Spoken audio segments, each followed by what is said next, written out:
네, 우리 샬롬 찬양대 찬양 감사드립니다. 하나님께서 우리 전원교회 성도님들을 이끌어 주시길 간절히 소망합니다. 창세기 오늘 4장 말씀을 읽었는데요. 창세기 3장에 보면 아담이 하나님께 범죄한 사건과 그럼에도 불구하고 아담과 하와에게 은혜를 베푸신 이야기가 창세기 3장에 나옵니다. 하나님은 아담과 하와의 그 죄와 수치를 가려 주셨고 장차 여인의 후손을 통한 구원을 약속해 주셨습니다. 그리고 그들에게 다시 한번 생육하고 번성하도록 은총을 베풀어 주셨습니다. 그리고 여자인 하와에게는 죽음과도 같은 고통을 통하여 아이를 낳겠지만 그 고통의 결과로 낳은 여인의 후손을 통해서 구원을 약속해 주셨습니다. 아담은 이 약속을 믿고 아내의 이름을 하와라고 지었습니다. 하와라는 이름의 뜻은 모든 자의 어머니, 모든 인류의 어머니 이런 뜻입니다. 하나님께서 하와를 통해서 죽게 될 자를 살리는 구원의 역사를 베푸실 것을 믿습니다 하는 이 믿음을 가지고 하와라고 자기 부인의 이름을 지은 것입니다. 그 후에 에덴에서 추방되어 또 다른 삶을 시작하는데 오늘 본문은 아담이 에덴에서 쫓겨난 이후의 역사입니다. 아담과 하와는 아들을 둘 낳았습니다. 첫째의 이름을 가인이라고 지었는데 가인의 이름의 뜻이 뭐냐면 얻었다 이런 뜻입니다.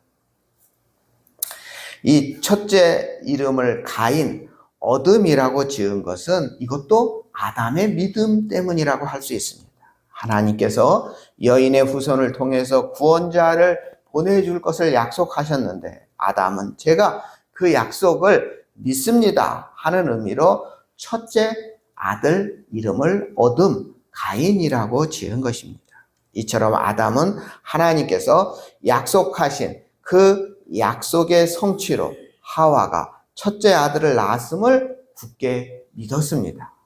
그리고 둘째 아들을 낳고서 그 둘째 아들의 이름을 아벨이라고 지었습니다. 그런데 이 아벨의 이름의 뜻이 조금 충격적입니다. 그동안 동물들의 이름, 식물들의 이름을 짓는 일을 많이 해온 아담입니다. 이름 짓는 것에 거의 전문가라고 할 수 있는데 이러한 이름 짓는 전문가인 아담이 둘째 아들의 이름을 허무라는 뜻, 거품이라는 뜻을 가진 아벨이라고 지었습니다. 아니 왜 둘째 아들의 이름을 허무, 거품이라고 이름을 지었을까?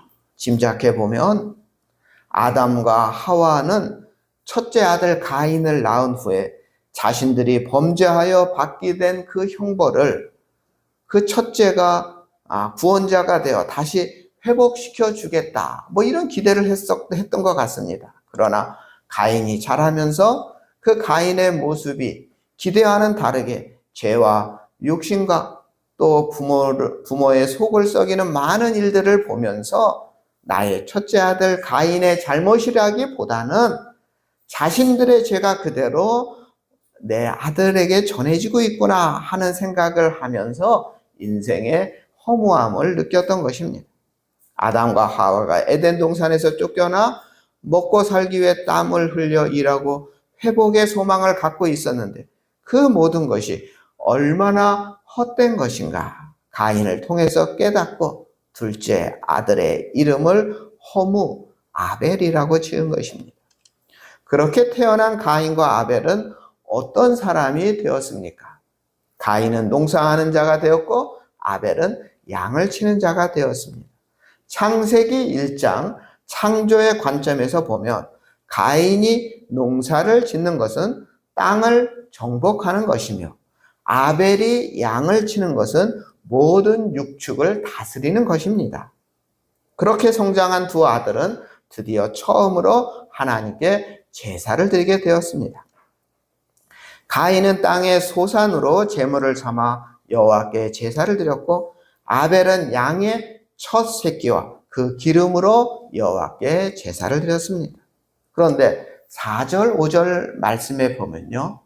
우리 화면 보시고 우리 함께 읽어보겠습니다. 함께 있습니다. 여호와께서 아벨과 그의 제물은 받으셨으나 가인과 그 제물은 받지 아니하신지라. 왜 하나님은 아벨과 그 제물은 받으시고 가인과 그 제물은 받지 않으셨을까요? 가인이 하나님께 드린 것은 땅의 소산, 즉 자신이 농사해서 거둔 곡식이었습니다. 여기에 대해서 어떤 사람은 하나님은 채식을 좋아하는 것이 아니라 육식을 좋아하기 때문이다 이렇게 설명하는데, 이러한 설명은 재미있긴 한데 사실이 아닙니다. 유대교 랍비들은 가인이 가장 저급한 질의 곡식을 하나님께 드렸기 때문이라고 설명하기도 하는데, 이 또한 성경의 기록에는 저급한 것을 바쳤다는 기록이 나오지 않기 때문에 틀린 말입니다. 성경은 가인이 드린 제물의 질이 어떤 것인지 구체적으로 말하지 않고 단지 땅의 소산으로 제물을 삼아 여호와께 드렸다고만 기록되어 있습니다. 그러니까 잘 보면요, 첫 소산이라고 하지 않고 그냥 소산 중에 라고 하고 있죠. 소산을 제물로 삼은 거죠. 소산 중에 가장 좋은 것, 뭐 이런 기록은 없습니다. 그러니까 결국 가인은 자신이 처음으로 하나님께 드리는 제사와 그 제물에 대해서 그리 크게 신경을 쓰지 않았다는 것을 짐작할 수가 있습니다. 이에 대비하여 아벨은 다릅니다. 아벨은 그냥 양이라고 하지 않고, 그냥 양의 새끼라고 하지 않고 뭐라고 성경에 기록되어 있습니까? 첫 새끼라고, 그리고 그 기름으로 드렸다 기록하고 있습니다. 첫 새끼를 드렸다는 것은 가장 먼저, 가장 처음의 것을 드렸다는 뜻입니다. 누구에게나 처음의 것은 의미가 깊습니다. 누구에게나 처음 것은 자기 일의 열매요 보람이요 큰 기쁨입니다. 이렇게 아벨은 사랑스럽고 소중한 양의 첫 새끼를 드렸습니다. 그리고 그 기름으로 드렸다고 했는데, 그 기름은 동물을 희생 제물로 드리는 데 있어서 가장 좋은 것으로 드렸다 하는 의미를 포함하고 있습니다. 한번 생각해 보십시오. 작은 새끼 양에서 기름을 발라내는 일이 쉽고 간단할 리가 없지 않겠습니까? 지금처럼 쇠로 된 칼이나 도구가 있는 것도 아니고, 따라서 아벨의 제사는 준비하는 것 자체가 정성과 수고가 들어있음을 알 수가 있습니다. 그리고 이런 이유로 하나님은 제물만 아니라 아벨까지 받으셨다 기록하고 있습니다. 그리고 아벨의 제사를 받으신 하나님의 반응을 통하여 우리는 아벨에게 평소 하나님을 향한 경외심과 믿음이 있었다는 사실을 알 수 있고요. 제사를 통하여 하나님을 기쁘시게 하는 그 소원이 간절했다는 사실도 우리는 알 수가 있습니다. 그런데 여기서 중요한 것은 가인인데요. 가인은 제사의 결과를 전혀 예상치 못했던 것으로 보입니다. 가인은 하나님께서 자신의 제물을 받지 않으리라고는 상상도 못했던 것 같습니다. 가인이 누구입니까? 가인은 그 부모 아담과 하와, 정말 첫째 아들입니다. 자신은 아담과 하와는 하나님이 만드셨고요. 자기는 정말 인간으로서 태어난 첫 번째 사람입니다. 그러니 얼마나 특별하며 그 부모 아담과 하와는 얼마나 그 첫째에게 신경을 썼을까요? 아마도 가인은 아담과 하와가 자신을 끔찍하게 사랑하듯이 하나님도 자신을 사랑하시고 자신이 하는 모든 일을 하나님이 다 인정해주고 큰 복을 내려주실 것이라 생각했던 것입니다. 그런데 하나님이 자기의 제사를 받지 않으셨습니다. 자기의 제사만 아니라 동생의 제사 역시 받지 않으셨다면 문제가 될 것이 없는데, 동생의 제사는 받으시고 자기의 제사는 받지 않으셨습니다. 도대체 이유가 무엇일까요? 거기에는 분명한 하나님의 이유가 있습니다. 그 이유는 하나님이 기뻐하시는 제사가 무엇인지, 그리고 제사와 우리의 삶은 어떤 연관이 있는지를 우리에게 가르쳐 주시려는 것입니다. 즉 가인과 아벨의 제사는 누구를 선택하고 누구를 버리고 하는 차원이 아니라 하나님께서 어떤 예배를 원하시는지, 그리고 그 예배는 그 사람의 삶과 어떤 연결이 되는 것인지를 가르치시는 하나님의 계시이자 하나님의 교육의 한 과정이었던 것입니다. 가인과 아벨의 제사는 두 사람이 처음으로 드린 제사라는 면에서 의미가 깊지만, 중요한 것은 이 한 번으로 제사가 끝난다는 것이 아니라는 점입니다. 즉 오늘 본문의 제사는 마지막이 아니라 앞으로도 계속될 제사였습니다. 따라서 두 형제는 형 가인이 드린 제사에서 문제가 무엇인지, 동생 아벨의 제사는 왜 하나님이 기뻐하시는지, 그리고 제사와 우리의 평소의 생활은 어떤 연관관계가 있는지를 깨닫고 가인과 아벨이 앞으로 더 제사를 잘 지내면 되는 것입니다. 바로 이 더 나은 제사를 드리는 것이 하나님이 원하는 것입니다. 하나님이 가인과 아벨에게, 그리고 오늘 우리들에게 제사에 대해서 가르치시고 교육하시고 싶은 것입니다. 그리고 또 하나님께서 아벨의 제사를 받으신 것은 하나님의 유일한 선택이라든지, 이 한 번으로 가인은 지옥에 가고 아벨은 천국으로 간다는 최종적인 선택이 절대 아니었습니다. 과거의 것은 지나간 것이고 앞으로 더 잘하라는 의미가 있는 것입니다. 하나님은 앞으로 더 잘하기를 바란 것이지 가인을 미워한 것은 절대 아닙니다. 다시 한 번 더 강조합니다. 하나님이 제사를 받으신 것은 아벨은 사랑하고 가인은 미워한 표가 아닙니다. 제사 이후에 더 자주 찾아주시고 더 많은 대화를 나눠주신 것은 아벨이 아니라 가인이었음을 우리는 성경을 통해서 알 수가 있습니다. 굳이 따지자면 하나님은 가인을 더 사랑하셨다고 저는 봅니다.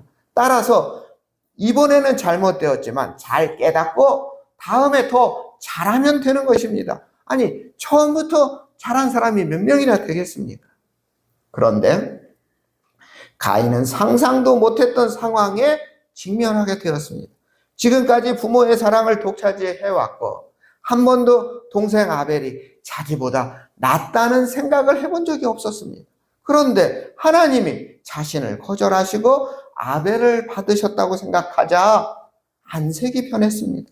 자존심이 상하고 체면이 구겨지고, 그래서 하나님에 대해서도 분노하고 동생에 대해서도 분노했습니다. 그런데 이 가인에 대해 하나님은 어떻게 하셨습니까? 우선 가인의 뻔뻔하고 불량스러운 태도와 믿음 없는 것을 책망하셨습니다. 그리고 나서 화내는 것이 합당하지 않음을 차근차근 설명해 주셨습니다.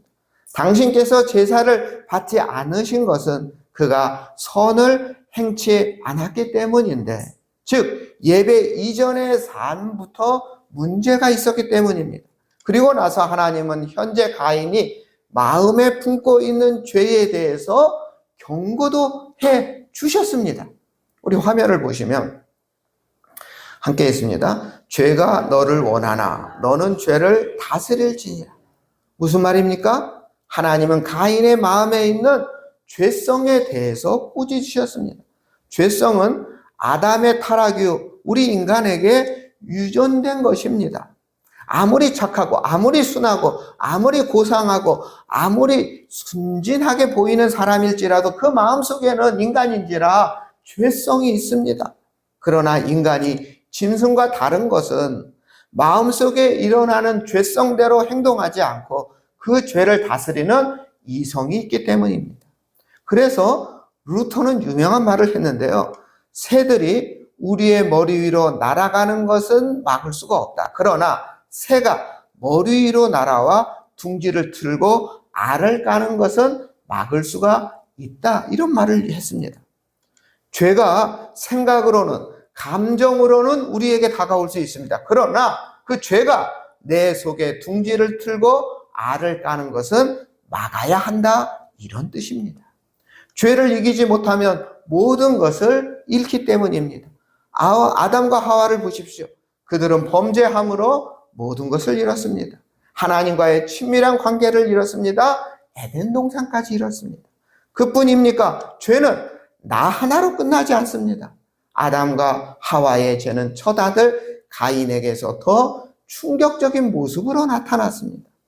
단 4사람의 인류 가운데 유일한 형제요 동생이요 하나뿐인 동생을 죽이는 일이 발생했습니다. 그뿐 아니죠. 그 이후 아담의 후손들은 죄의 사슬에서 벗어나지 못하는 경우가 많아졌습니다. 물론 죄를 다스리기가 쉽지 않습니다. 그래서 하나님은 가인에게 3번이나 너는 왜? 라고 하고 있습니다. 가인아, 너는 왜 화를 내냐? 가인아, 내가 얼굴을 들지 못하는 이유가 뭐냐? 가인아, 죄가 너를 원하나 죄를 다스릴 수 없겠니? 감정을 가라앉히고 자세도 한번 바로잡아보고 죄를 이길 수 있다는 생각을 한번 해보라고 하나님은 가인에게 여러 번 주의를 주셨습니다. 하나님은 가인에게 이런 말씀도 하셨는데요. 우리 화면 볼까요? 함께 있습니다. 선을 행하지 아니하면 죄가 문 앞에 엎드려 있느니라. 여기서 엎드려 있다는 이 표현은 뭘 말하냐면요. 창세기 49장 9절에 그 엎드리고 웅크림이 숫사자와 같다 이런 표현이 있어요. 그러니까 이게 그 맹수가 사냥을 하기 위해서 목표물로 달려가기 위해서 웅크리고 있는 것을 말합니다. 그러니까 죄가 문에 엎드려 있다는 것은 죄가 우리를 삼키려고 사자가 이렇게 준비하는 자세와 똑같다 이런 뜻입니다. 지금 가인의 마음속에 있는 죄가 먹잇감을 노리는 짐승처럼 잔뜩 벼르고 있는데 그 대상은 다름이 아닌 바로 너 자신이다 이런 겁니다. 즉 가인이 죄를 이기지 못하면 다른 사람이 아닌 자기 자신이 그 죄 때문에 죽게 될 것이다 이런 말씀입니다. 이런 하나님의 충고에 대한 가인의 반응은 너무 충격적이죠. 우리의 화면 보시고 8절 말씀입니다. 함께 있습니다. 가인이 그의 아우 아벨에게 말하고 그들이 들에 있을 때 가인이 그의 아우 아벨을 쳐 죽이니라. 가인은 하나님의 경고를 무시해버리고 아벨을 쳐 죽일 장소로 은밀하게 유인한 후 거기서 돌로 동생 아벨을 죽입니다. 가인이 왜 이렇게 동생을 미워하고 죽였을까요? 문제의 원인을 자기 자신에서 찾지 않고 아벨에게서 찾았기 때문입니다.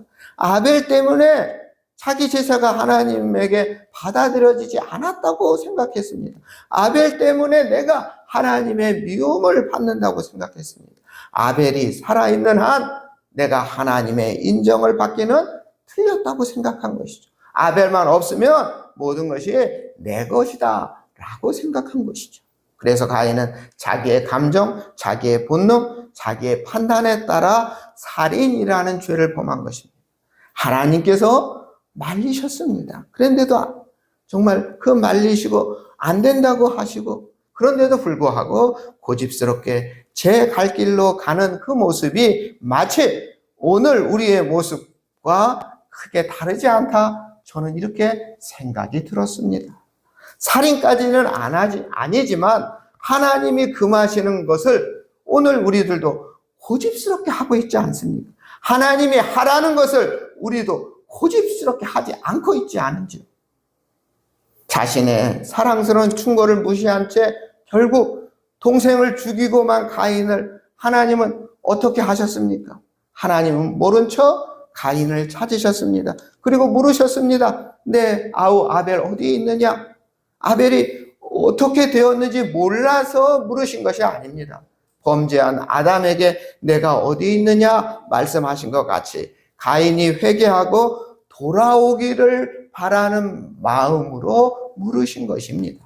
하나님은 가인을 불쌍히 여기시고 회개하도록 돕고 싶었습니다. 그러나 가인은 자기의 죄를 뉘우치지 않았습니다. 내가 알지 못합니다. 내가 아우를 지키는 자입니까? 아주 뻔뻔스러운 거짓말을 했습니다. 그러자 하나님은 다시 말씀하십니다. 내가 무엇을 하였느냐? 내 아우의 핏소리가 땅에서 내게 호소하느니라. 이처럼 하나님은 가인의 살인죄를 지적하신 후 가인에게 벌을 내리셨습니다. 그 벌은 첫째, 땅으로부터 저주를 받아 밭을 갈아도 다시는 그 효과를 보지 못한다는 것이고, 두 번째는 땅을 피하여 유리하는 자가 되는 것입니다. 방랑자가 되어야 한다는 것입니다. 떠돌이가 되어야 한다는 것입니다. 한 곳에 정착하지 못하고 끊임없는 방랑자가 되어야 하는 것이죠. 그런데 가인이 저지른 인류 역사상 첫 살인, 존속살인죄에 비하면 이 가인이 받은 형벌은 너무 가볍다고 생각하지 않으십니까? 그런데 가인은 자신이 받은 형벌이 너무 무겁다고 하나님께 호소하고 있습니다. 우리 화면을 보시면 우리 13절, 14절인데요. 우리 함께 있습니다. 내 죄벌이 너무 중하여 견딜 수 없나이다. 주께서 오늘 이 지면에서 나를 쫓아내시온지 내가 땅에서 피하 유리하는 자가 될지 물은 나를 만나는 자가 나를 죽이겠나이다. 아직 징벌이 시행되지 않았는데 가인은 너무나 억울하다고, 너무하다고 불평하고 있습니다. 정말 못돼 먹은 인간이고 철면피고 상상 못할 인간이라는 생각이 듭니다. 이런 가인을 하나님은 어떻게 다루어 주시는지 아십니까? 15절에 보면 하나님은 가인에게 표를 주심으로써 가인을 보호해 주시겠다, 이렇게 은혜를 베푸십니다. 가인이 한 짓은 도저히 용서받을 수 없는 일이지만 하나님은 가인을 측은히 여기십니다. 이처럼 하나님은 가인이 죄 가운데서 멸망하기를 원치 않으셨고, 하나님은 가인을 끝까지 사랑하는 은혜의 하나님이었다는 사실을 우리는 알 수가 있습니다. 제가 주일학교 때부터 성경 공부하면서 이 부분이 이해되지 않았어요. 하나님은 왜 이렇게 가인에게 관대하실까? 제가 신학생이 돼서 창세기를 공부하면서도 이 하나님의 사랑이 이해가 되지 않았습니다. 이 첫 살인자 가인에게 우리 하나님 왜 이렇게 관대하실까? 이해가 잘 되지 않았습니다.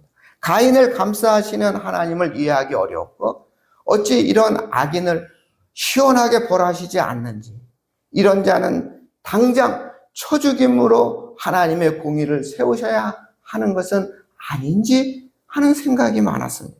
그런데 바로 여기에 진짜 하나님의 메시지가 있습니다. 사람은 죄의 욕구를 이기지 못하고 죄를 짓고 한 번이 아니라 자주 점점 더 심하게 죄를 짓는 것이 우리 인간의 모습입니다.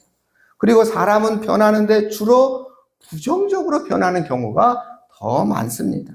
그러나 하나님은 변하지 않으시고 하나님의 사랑 또한 변하지 않고 변함없이 그 사랑을 우리에게 부어 주십니다.